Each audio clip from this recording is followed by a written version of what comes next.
Olá, seja bem-vindo ao Como é que Escreve. Eu sou Elaine e estou aqui hoje para te contar a segunda e última parte da história Codinome Fantasmas. Essa história é parte de uma pequena coletânea do livro Crônicas do Poder, de E.N. Falco, e se você tiver curiosidade sobre esse livro, eu estou deixando o acesso para ele aqui na descrição do vídeo. Mas antes de começarmos a história, deixe o seu like, se não for inscrito no canal, se inscreva no canal e pegue a sua pipoca, relaxe no sofá e bora lá, vamos à história.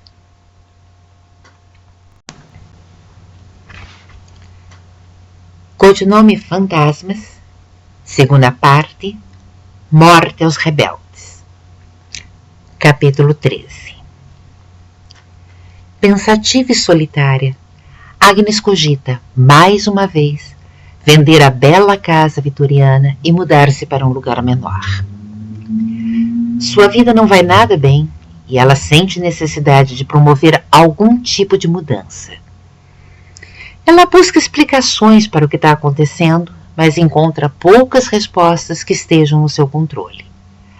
A grande casa, agora, permanece vazia a maior parte do tempo, não só pelo luto de Eudóxia, mas também como resultado de uma lenta dispersão que Agnes já sentia bem antes.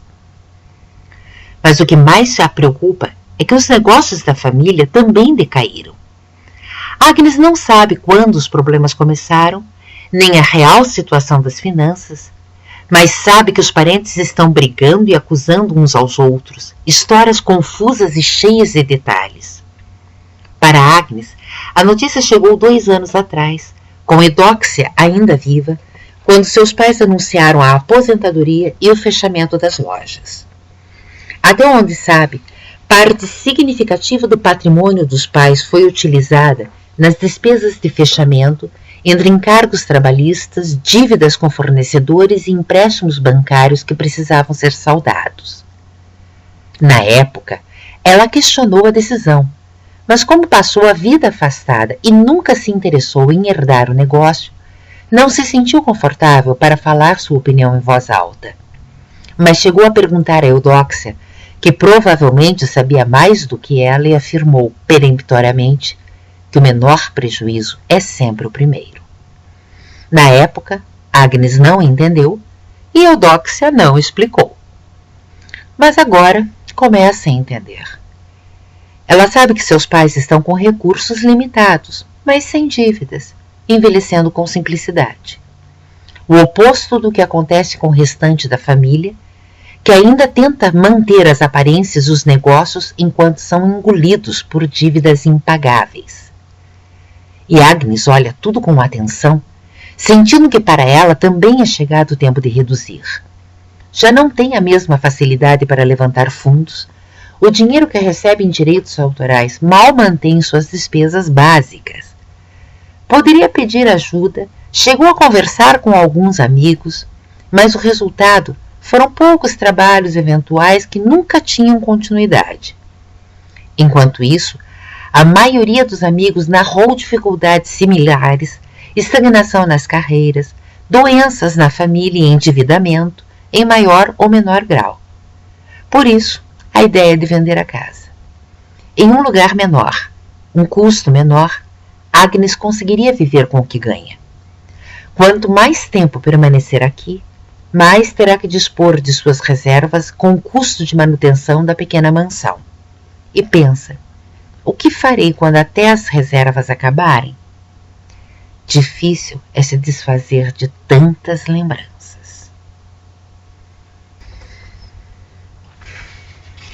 Capítulo 14. Gael não se surpreendeu quando a ordem foi dada, curta e seca como habitual, determinando que a moça fosse calada pela mão dele e sem testemunhas. Mas meses haviam passado e ele já nutria esperanças de que o episódio tivesse sido resolvido sem a sua colaboração. Nesse meio tempo, ele mesmo fez o necessário para apagar seus rastros. Emitiu ordens aos advogados da base da pirâmide, Em menos de uma semana, os litigantes acertaram um acordo, o inventário foi finalizado em tempo recorde e agora repousa em arquivo definitivo. Também mexeu seus pauzinhos com o ambicioso advogado contratado por Agnes e o acresceu à base da pirâmide. Lealdade garantida e juramentos prestados, menos uma pessoa com quem se preocupar. Mas Agnes estava fora do seu alcance, longe da sua rotina, e pela primeira vez em todos esses anos, ele está em dúvida sobre o que fazer. Além disso, está com medo. Porque, ao contrário de Agnes, em momento algum Gael duvidou de que esteve na presença de um ser alienígena. Ele viu o reptiliano e ele acreditou no que viu. Mas ele também viu a imensa figura alada. Ouviu seu grasnar que quase arrebenta os tímpanos. Ele estava lá quando a parede de vidro caiu em cacos sobre eles. E isso explicava muita coisa, inclusive a indiferença de Agnes, algo que ele nunca tinha realmente compreendido. Nas muitas horas que Gael remoeu o episódio, sempre chegou à mesma conclusão.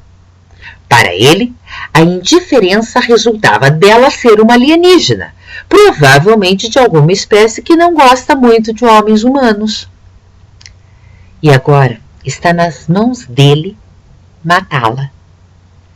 Calar a voz de Agnes para sempre. Mas ele reluta.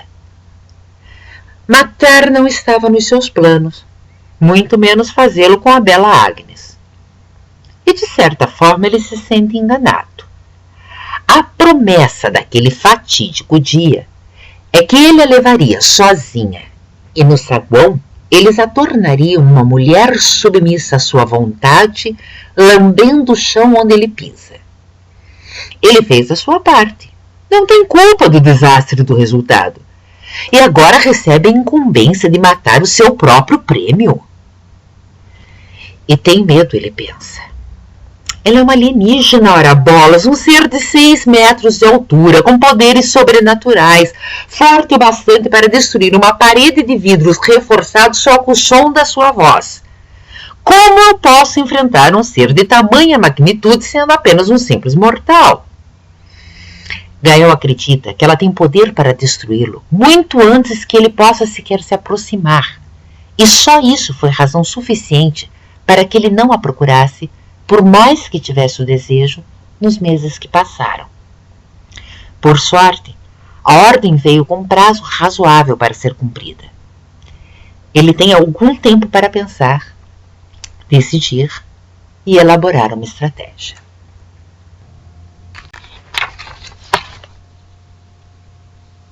Capítulo 15. Com muito empenho, Agnes finalmente conseguiu concretizar o negócio casado, encontrando um novo lugar para ela e, ao mesmo tempo, um comprador para sua linda casa vitoriana. Negociou móveis, roupa de época, acessórios, louças finas e objetos de arte em separado, vendendo aos poucos para antiquários e interessados, conseguiu bons negócios e algum dinheiro a mais. A nova casa, pequena, é próxima da casa de seus pais. Ela ainda levou bastante coisa, mas apenas uma fração de tudo que tinha. O lindo quadro a óleo de tia Eudóxia seguiu com ela e foi pendurado em local de destaque na sala de estar. A Agnes ainda sente falta do luxo e dos detalhes arquitetônicos da casa que deixou para trás, mas acredita que tomou a melhor decisão e na hora certa. No bairro tranquilo, caminha distraída, pensando se o melhor seria começar um novo livro, ou ampliar horizontes, ou quem sabe, uma nova profissão. Enquanto ruma para o parque, o roteiro da caminhada diária, vai listando de cabeça suas habilidades e raciocinando o que poderia desenvolver a partir disso. Agnes já está na esquina quando um carro surge de repente, alta velocidade, na contramão. Ela mal tem tempo de reagir. O veículo a atinge ainda na calçada, um corpo jogado para longe, ela cai desacordada. O motorista foge sem prestar socorro, rápido demais e antes que qualquer pessoa consiga notar a placa. Vizinhos acodem, buscam por socorro. Uma enfermeira que por acaso passava pelo local verifica que, embora a moça esteja muito machucada, ainda tem sinais vitais. É uma corrida contra o tempo. A enfermeira, que nem deveria estar ali, sente que o passeio imprevisto foi traçado pelo destino, usa seus contatos e logo uma ambulância chega.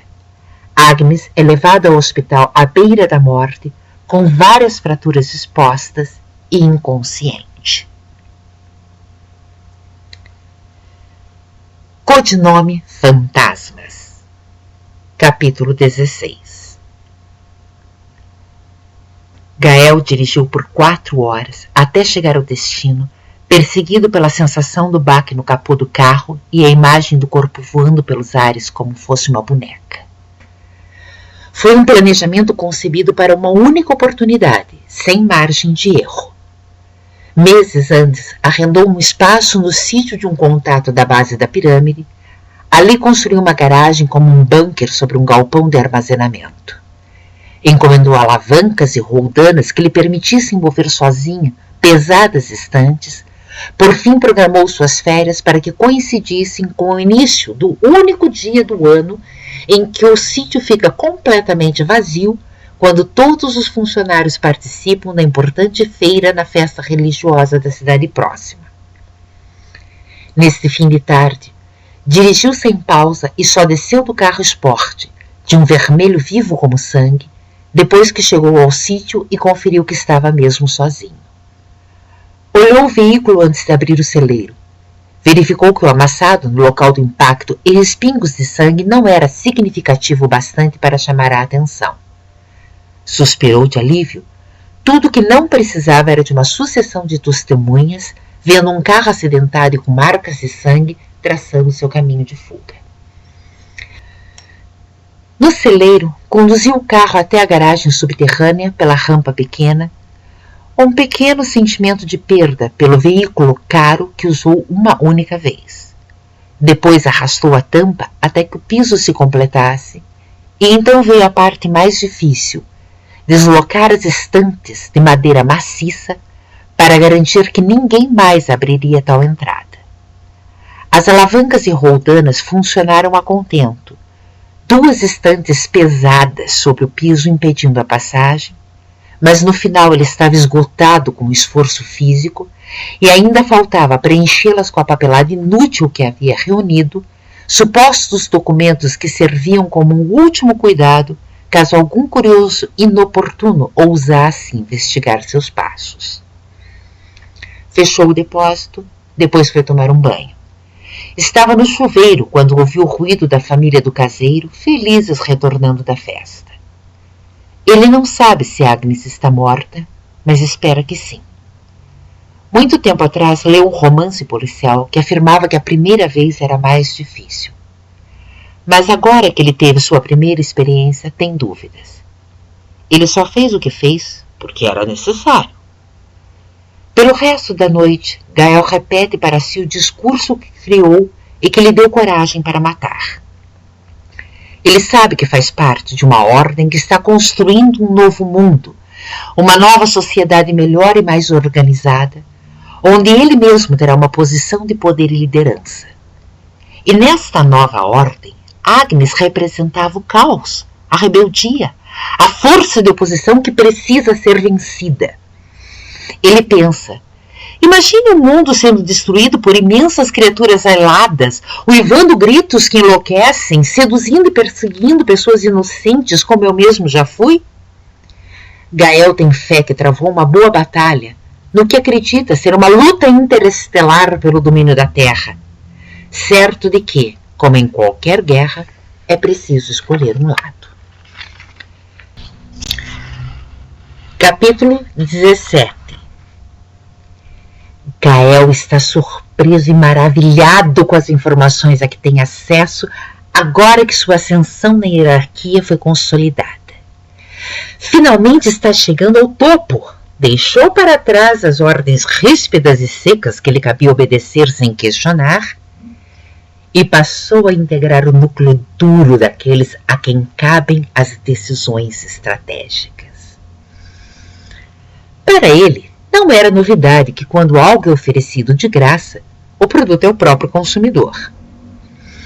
Mas nem ele imaginava a imensa quantidade de dados obtidos pelas redes sociais, da qual a maioria da sociedade participa, ou do grau de detalhamento preciso dos perfis individuais que as inteligências artificiais conseguiam traçar a partir de informações aparentemente inocentes. E não parava por aí. Agora Gael também tinha acesso a avaliações médicas, reconhecimento facial, controle de movimentação dos GPS instalados em celulares, registros patrimoniais, dados sigilosos e até árvores genealógicas e informações genéticas de boa parte da população. No início, como uma criança deslumbrada com um brinquedo novo, Gael se divertiu fuçando a vida alheia, descobrindo segredos daqueles por quem nutria simpatia e os pontos vulneráveis dos seus desafetos. Mas com o passar do tempo, e na medida em que se acostumou a consultar arquivos, mais e mais lhe incomodava que cada arquivo pessoal possuísse uma identificação de classe e alguns desses títulos não faziam sentido. Entretanto, o volume de trabalho e decisões a ser ponderadas era grande o bastante para que a curiosidade ficasse em segundo plano. Gael ainda está em treinamento nessa nova função e sabe que a explicação virá em algum momento, mais cedo ou mais tarde. Capítulo 18. Algo muito grande está para acontecer que afetará em único momento os 4 cantos do mundo. Gael entende a magnitude, mas para ele os fatos são apenas o curso necessário para que mudanças possam ser implantadas. Por isso, não se sente constrangido porque o hoje não está com a mente tomada por planos grandiosos, e sim por uma pergunta simples, de interesse mundano, individual e muito particular. Agora ele sabe o que significam os títulos que identificam classes. São ironias, uma espécie de piada interna.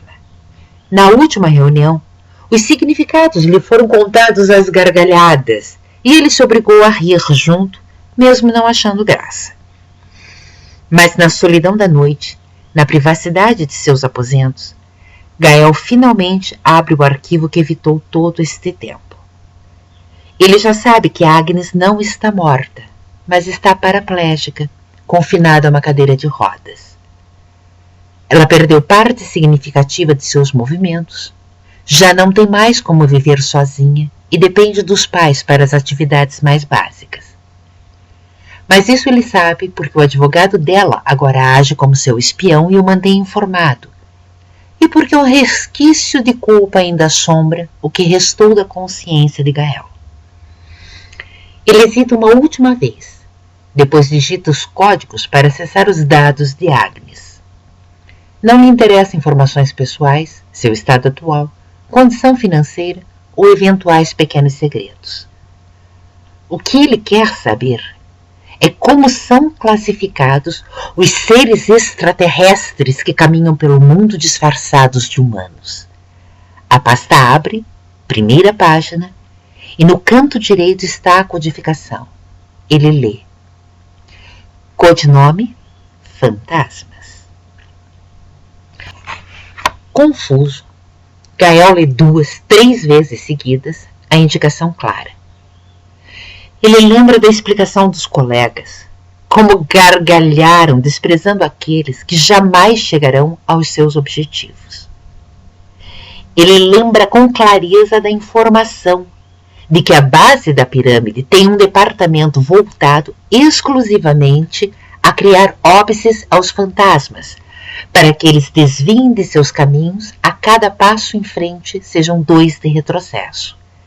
Chefes intransigentes, dívidas, desavenças familiares, oportunidades que não se concretizam, a lista de percalços era quase infindável. E ele jamais se esquecerá da piada maior sobre como a maldição dos fantasmas se estende à própria pirâmide, já que este é o lugar cativo dos muitos designados que são, eles mesmos, também fantasmas, pessoas que viverão confortáveis providos pela base da pirâmide, mas sem jamais ascender na hierarquia de poder, todos condenados à mediocridade. Mas nenhuma palavra sobre genealogias extraterrestres. Fosse pelas informações do arquivo ou pelas explicações dos colegas, Agnes era apenas uma humana comum. Incomodado, ele amplia a busca, dá ao computador comandos para que localize os fantasmas de sua cidade. O resultado impressiona. Nomes e mais nomes se sucedem, pessoas que ele nunca tentou ou conheceu. Aleatoriamente, Gael escolhe arquivos e procura algo em comum entre toda aquela gente, e não foi difícil encontrar. Todos eles, sem exceção, tinham interesses ou atividades ligadas às artes ou à comunicação. O que Gael olhava era uma sucessão de nomes de artistas plásticos, atrizes, cantores, músicos, escritores, poetas, desenhistas, artesãos, a maioria praticando no isolamento de suas próprias casas ou no anonimato dos corais de igrejas de bairro, vendendo pouco em feiras ou eventos de pequeno porte, fadados a jamais encontrar o público que suas obras inspirariam. Mas nenhuma palavra sobre genealogia extraterrestre. Gael ainda tenta manter-se fiel ao pensamento que eu trouxe até aqui. Se todas essas pessoas forem alienígenas disfarçados, o mundo realmente corre grande perigo. Mas destas vezes, as palavras não têm força, porque no lugar da convicção está a imagem de sua mãe, ela mesma uma pianista sonhadora. Seria ela, sua própria mãe, uma fantasma para quem os palcos de concerto foram sumariamente substituídos por salas de aula apertadas e crianças impacientes? E o câncer, do qual ela faleceu 10 anos atrás após longa agonia, também uma doença provocada?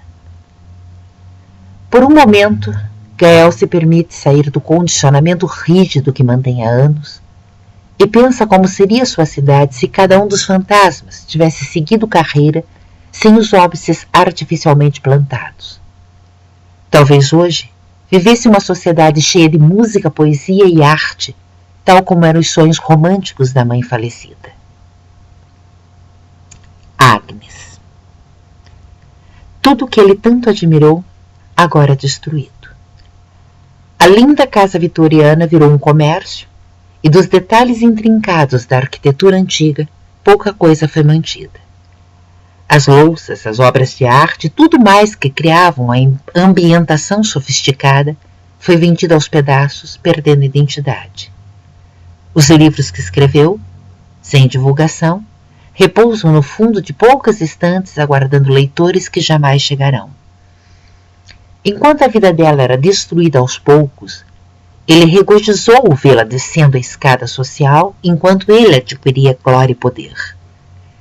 Mas saber que nada disso foi mérito, e sim o resultado objetivo de uma trama urdida nas sombras, muito mais abrangente do que ele jamais teria imaginado, é algo que decepciona Gael.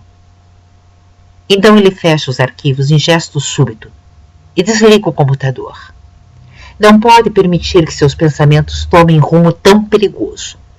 Ele escolheu um lado, prestou juramentos e pretende honrá-lo. Já foi longe demais para duvidar do caminho que escolheu. Mas, mesmo assim, Gael não consegue evitar um último pensamento. Mas onde estão os extraterrestres? Conversas aleatórias, capítulo 19. Ele não refletiu antes de tomar a decisão, e sabe que se tivesse realmente pensado a respeito, não teria tomado essa iniciativa. Mas ele tomou. Gael sabe que mais cedo ou mais tarde, alguém virá cobrar dele um preço por essa visita. Decidiu sozinho, sem consultar seus pares, sem pedir permissão aos superiores. E ninguém precisa lhe explicar que esta decisão não se coaduna com nenhuma estratégia, interesse ou objetivo do grupo a quem deve obediência. Ao contrário, esse é um risco que ele jamais deveria correr. Ele mesmo não sabe explicar por que tomou tal decisão. Foi algo que surgiu pronto das profundezas de sua própria mente, sentiu que precisava fazê-lo. Evitou pensar no assunto, mas o fato é que se avolumam perguntas incômodas sem respostas adequadas, alimentando uma sensação crescente de que ele foi enganado, que seu poder é ilusório e sua glória um falso ouro de tolos. 3 gerações não gastariam todo o dinheiro que acumulou, mas Gael nem lembra mais quando foi a última vez que comprar alguma coisa lhe deu prazer. O excesso de conforto tornou sua vida entediante. A política permeou seu trabalho com intrigas. Mas a decisão de fazer uma visita a Agnes, ele sabe quando aconteceu. Foi pouco depois de participar de um semicírculo de poder, o terceiro em sua carreira, mas o primeiro depois de descobrir o que significava a indicação, cognome, fantasmas. Nada de diferente aconteceu naquela noite. Ele seguiu todos os passos do culto exatamente como deveriam ser feitos. Entoou os mantras, ajoelhou-se e demonstrou, nos momentos corretos, o devido medo e respeito pelo grande líder reptiliano que se materializou diante deles.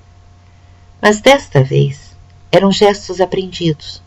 Não havia sinceridade. O pensamento estava longe. Em sua memória, ele ouviu grasnar de uma ave. Capítulo 20. Gael não se apresenta aos pais de Agnes como presidente do Tribunal de Estado, não propala títulos, não impõe sua presença. Ao contrário, chega com inusitada humildade, apresenta-se como filho de uma antiga amiga de Agnes, já falecida, que muito apreciava os saraus vitorianos e era sua leitora assídua. A mãe pareceu comovida com a visita. O convidou a entrar na certeza de que boas lembranças fariam bem à filha. Na sala íntima, o pai abaixou o volume do concerto de Rachmaninoff para dar lugar à conversa.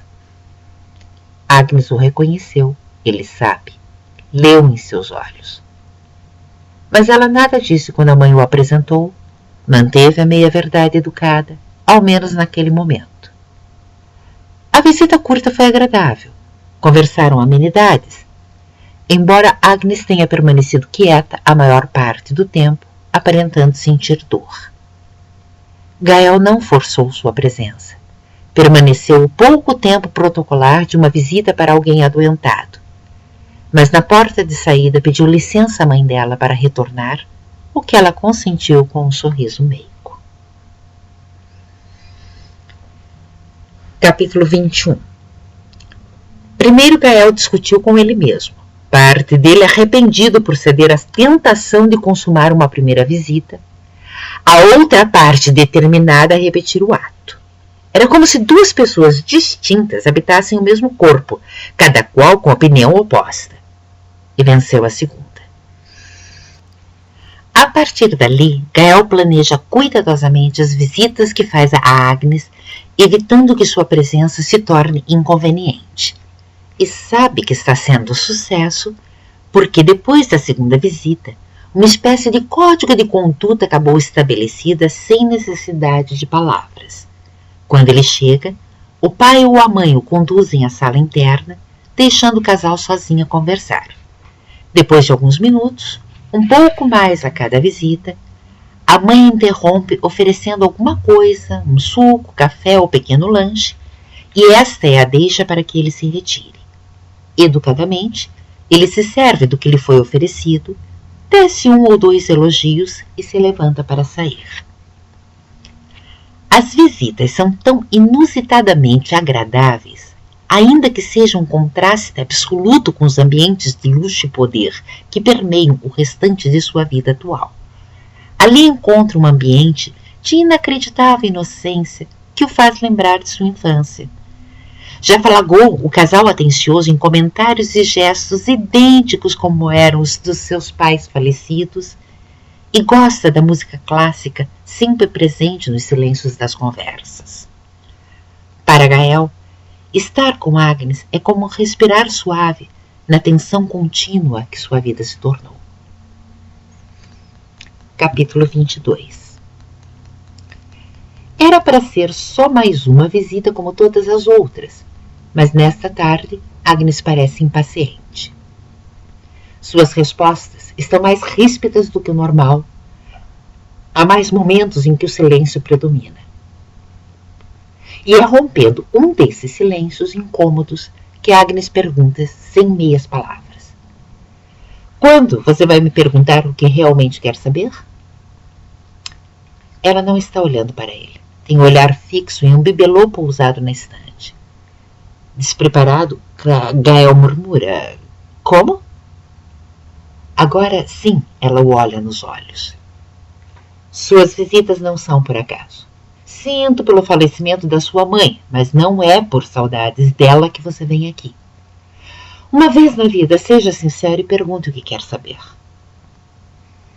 Ele não estava preparado para a pergunta direta. Sua eloquência lhe fala, gagueja, pergunta.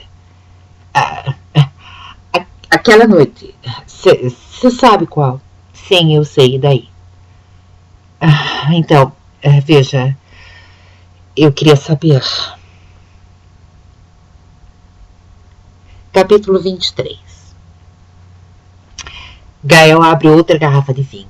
Está sozinha em casa, família em viagem, e tinha esperança de que a bebida acalmasse os sentimentos tumultuados.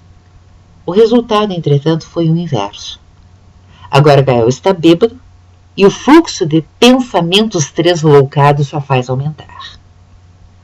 Foram 2 visitas a Agnes na mesma semana. Ele não conseguiu se afastar ou resistir. Uma premência como se o tempo estivesse se esgotando. Talvez ela sentisse o mesmo, porque o fez falar o que realmente queria dela, e a partir disso as conversas tomaram outro nível, longas e profundas. A ideia de que os grandes líderes reptilianos fossem holografias jamais tinha ocorrido a Gael. Teria que ser uma tecnologia avançada demais, porque não era só uma imagem, uma performance, mas algo que daria densidade ao que era projetado pela imaginação. Gael achava que tal tecnologia não era possível, mas Agnes contrapôs. Quem pode saber? O fluxo de pensamentos não para. O que Agnes questionava era por que o reptiliano também não usou a sua imaginação, não se fez um ser imenso, ocupou o espaço, buscou mais força, quando ela se mostrou maior do que ele. Ela perguntava, será que as pessoas que se transformavam conheciam a farsa, ou ao contrário, também acreditavam nela? A pergunta, a princípio, não fez sentido para Gael. Se tudo aquilo era uma farsa, como alguém estaria no centro do palco sem saber da mentira? Mas aos poucos chegavam fragmentos de memória, frases esparsas, pedaços de conversas sussurradas com referência à existência de híbridos entre humanos e extraterrestres, de experimentos com DNA alienígena, comentários sobre um aprimoramento da raça humana. Seu antigo supervisor dizia que este era um segredo do qual só a última hierarquia tinha inteiro acesso. Ele precisou da bebida para aceitar que a hipótese de Agnes tinha algum fundamento. Somente embriagado era capaz de reconhecer que, até a semana anterior, se porventura alguém da alta esfera lhe afirmasse que ele era fruto de uma experiência genética ou de que corria sangue alienígena em suas veias, não só ele acreditaria sem pestanejar, como ainda sentiria orgulho do fato. E sim, nesta condição, ele se submeteria aos efeitos da máquina, acreditando piamente que acessava alguma origem cósmica, e faria tal transformação sem jamais extrapolar aquilo que conhecia, porque para ele, os limites da forma seriam uma verdade absoluta, uma herança genética, e como tal, não poderiam ser modificados apenas pela imaginação. Exatamente como aconteceu com o ministro naquela fatídica noite. Mas Gael está imerso em dúvidas. E se a verdade fosse o inverso? Para Gael, é igualmente possível que o mundo esteja povoado de híbridos e que a tecnologia apenas permita que genes adormecidos possam finalmente trazer seu poder à luz. Toda a hipótese de Agnes está construída sobre sua crença de que a imagem alada foi fruto da sua própria imaginação. Mas não poderia ser uma memória? Se Agnes fosse mesmo uma híbrida, com aquela tecnologia atuando, ela poderia ter acionado algum tipo de memória genética que Agnes interpretou como sendo imaginação. Gael não tem como explicar como ela primeiro criou asas mecânicas, só depois as tornou membros orgânicos. Mas isso é um detalhe, mais uma lacuna numa história que mais parece um queijo suíço cheio de lacunas. A segunda garrafa de vinho já está abaixo da metade. Gael começa a ver objetos em duplicidade. Tenta levantar e o chão mexe sobre seus pés. Essa noite irá dormir no sofá. Ele bebe direto da garrafa, as mãos trêmulas. Um pouco da bebida escorre pelo pescoço, mas parece que não há álcool suficiente que o faça esquecer. Ela sabe. Ele tenta se convencer do contrário. Reafirma pela enésima vez que esta... Repeteco. Ele tenta se convencer de novo. Ele tenta se convencer de novo. Convencer. Ele tenta se convencer do contrário. Reafirma pela enésima vez que aquela foi a última visita que fez. E que ele conseguirá, de alguma forma, apagar seus rastros. O que não consegue esquecer é o semblante abatido de Agnes, pouco antes de sua mãe chegar anunciando o fim da visita, quando ela disse: agora é a minha vez de perguntar. Você vai me matar? Gael quase deu um pulo da cadeira. O coração saltou na boca. O que ela sabe?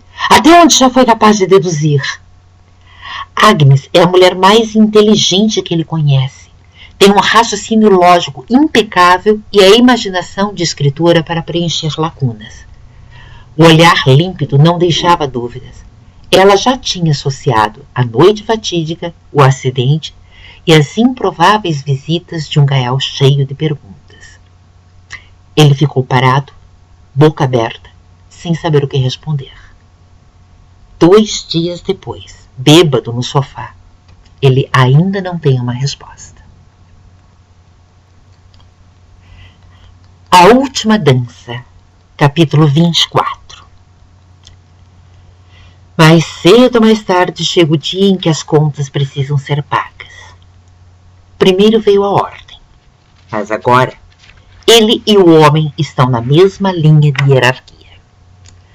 Foi uma conversa tensa, a portas fechadas. O homem fez cobranças duras, o serviço mal feito, a moça que não foi calada como ele determinou. Depois faz chantagem. Diz que a carreira de ambos corre perigo desde que Gael levou sua amiga para assistir à reunião secreta e como foi preciso dar nó em pingo d'água para abafar o caso e impedir que a presença dela chegasse ao conhecimento das esferas superiores. Coloca ênfase ao discorrer como os membros do semicírculo foram todos prejudicados, das investigações a que foram submetidos, da estagnação sofrida por todo o segmento da pirâmide local na falta de uma explicação plausível e como foi difícil reconquistar a confiança da classe superior. A raiva em sua voz. Você fez tudo errado, deixou o rastro, deixou a testemunha, deixou a mulher viver. Como pode ser tão idiota? Não entende a magnitude do que estamos construindo. Mas Gael responde à altura. Vomita parte da revolta que acumulava desde então. Recusa a responsabilidade. Não foi ideia dele que ela estivesse presente. Todo esse tempo e você não entende. Aquilo não poderia ter acontecido. E uma vez que aconteceu, precisamos apagar a testemunha o mais rápido possível. Enquanto aquela mulher estiver viva, ela pode falar. Como você não entende o risco que continua a existir enquanto ela viver? Mas, ao invés de matar, o que você faz? Cria um plano idiota, deixa dúzias de testemunhas, uma mulher aleijada, e depois resolve fazer visitinhas para ela. Isso está chamando a atenção, seu imbecil! Ela era amiga da minha mãe, caso você já não saiba. E por quanto tempo você acha que essa desculpa idiota vai impedir uma investigação mais profunda? A sua carreira tem risco? A minha carreira está em risco. Isso não pode continuar, já foi longe demais. Cumpra a ordem! No fim, a discussão só serviu para acirrar os ânimos.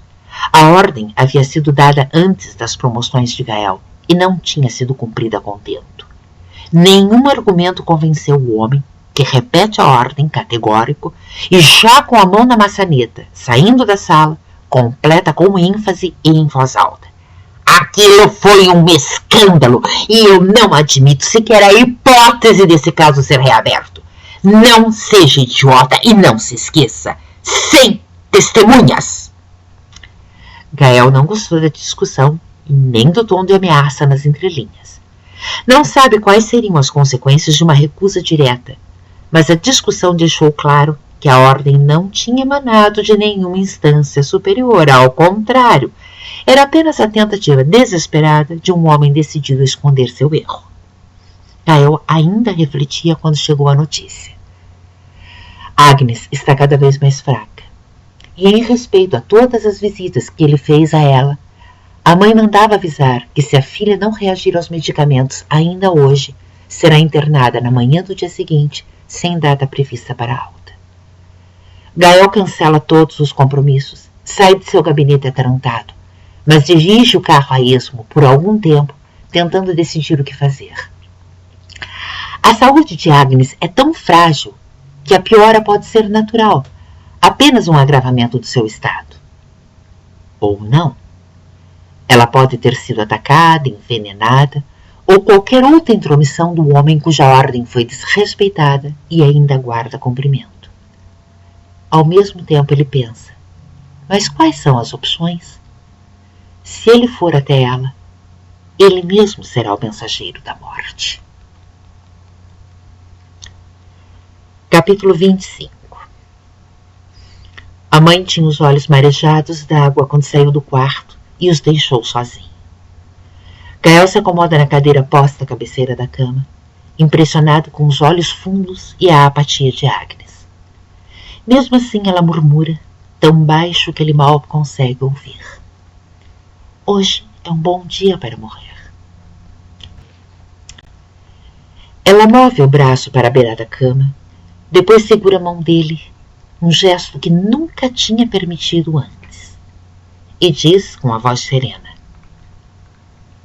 Você sabe que o seu destino é o mesmo que o meu, não sabe?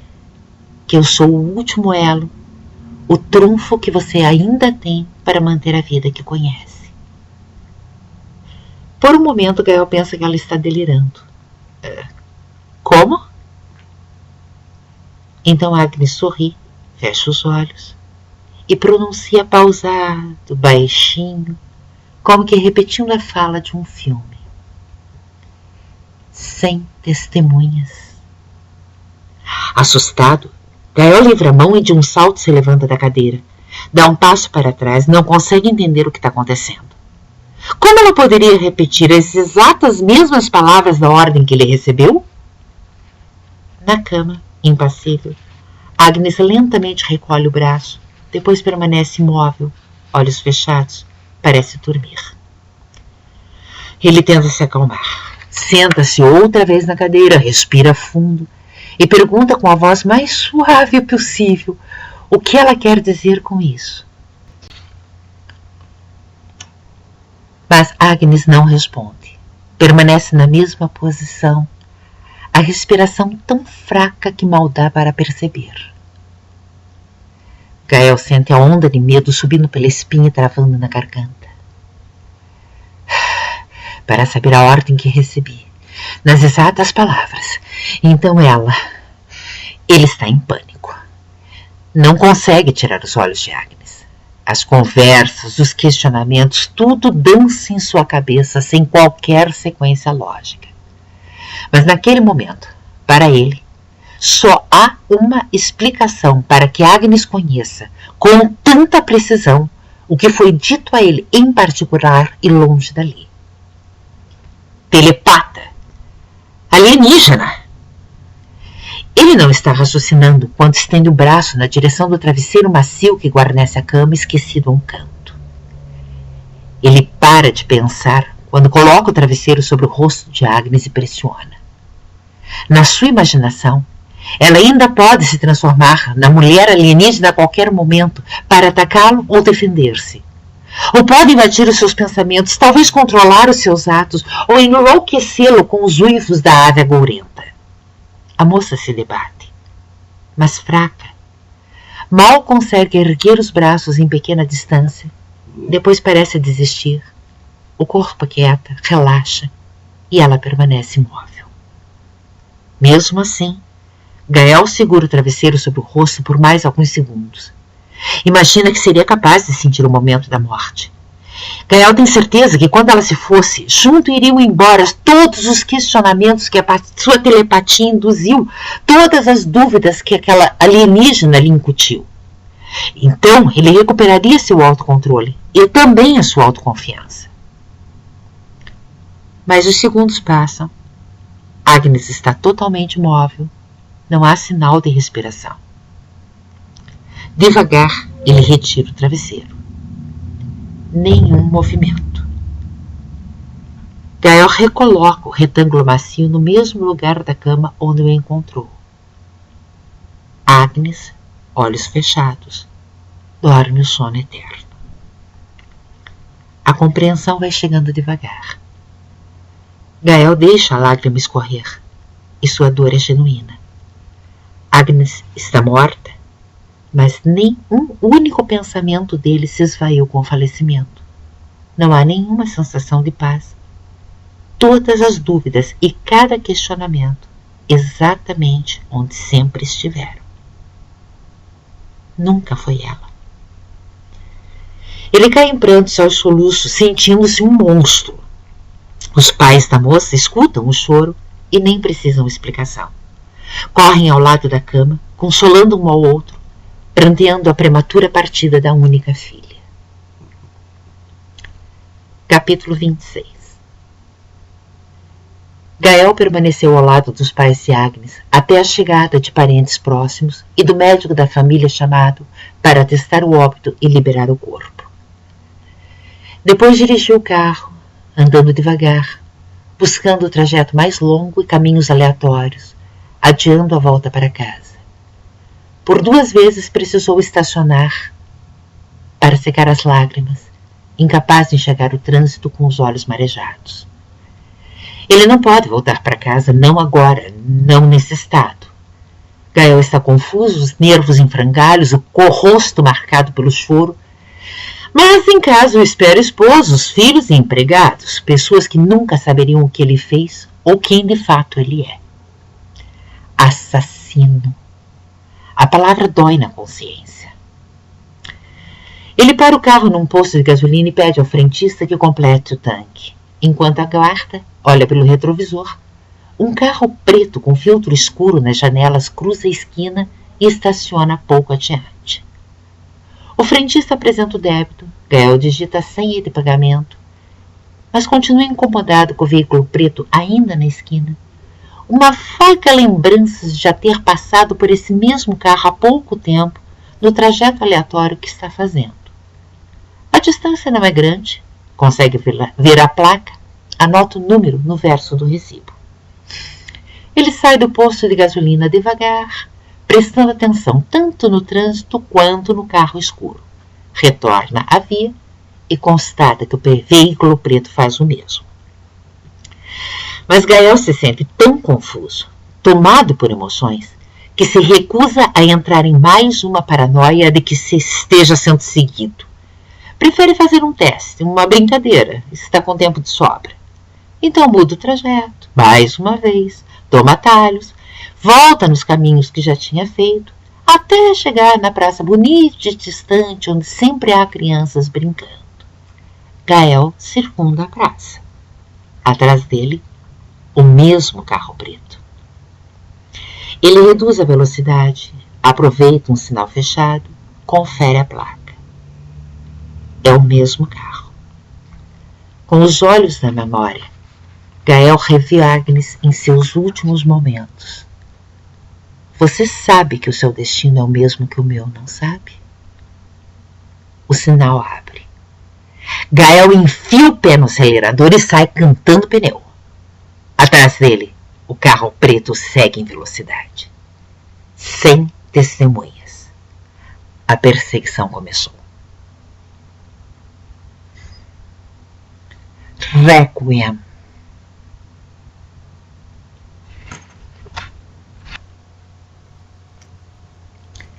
Requiem, capítulo 27.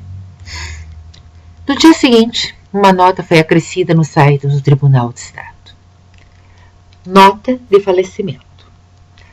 Comunicamos com pesar o falecimento do digníssimo desembargador Gael de Medicol, que exercia o cargo de presidente do Tribunal de Estado, vitimado em acidente de carro na data de ontem.